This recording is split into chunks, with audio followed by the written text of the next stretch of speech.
I got the chance to create some scavenger hunts and moments like that for friends of mine. And I learned that was the way I really like to express my affection for people, was by making them something.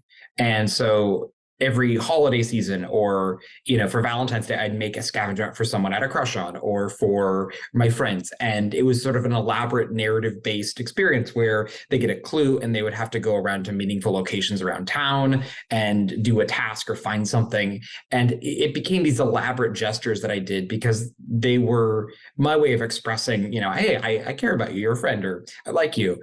But also it was a chance to, I don't know, entertain people and create a little more magic in the world. So when I moved to LA, I always thought that was a fun aside. I never in a million years would have thought that kind of ethos would have become a career path. At the time, there wasn't anything like that existing.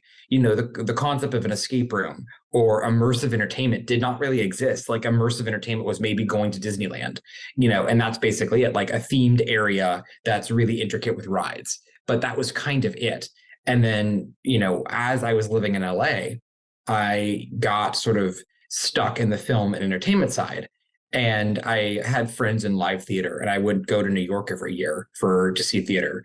And there was a show called Sleep No More, which is a very elaborate production, but basically it's the story of Macbeth told in dance in these giant warehouse spaces where you can go and do anything. So essentially, you're allowed to wander around the space and experience the story how you want.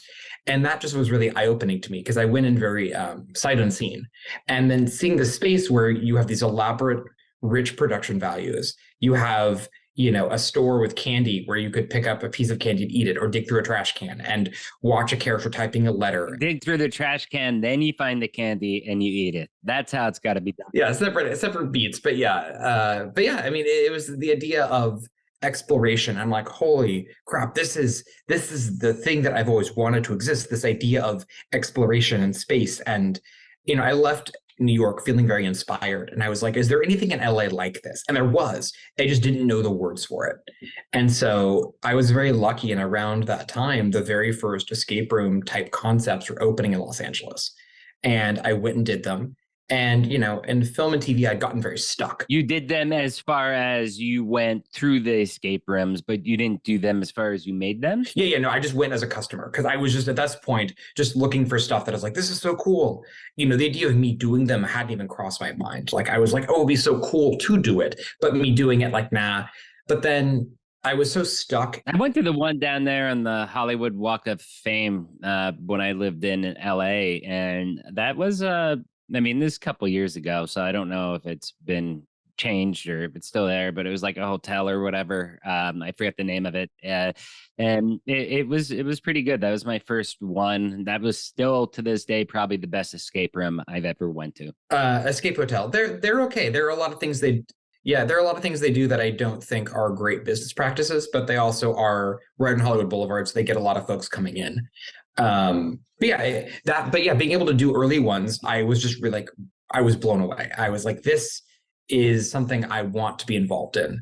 And, it was a passion that I hadn't felt for a long time, because, film and TV, I got really burnt out on. I was working at Disney. I was writing a lot. I had a business partner or a writing partner that I was writing with.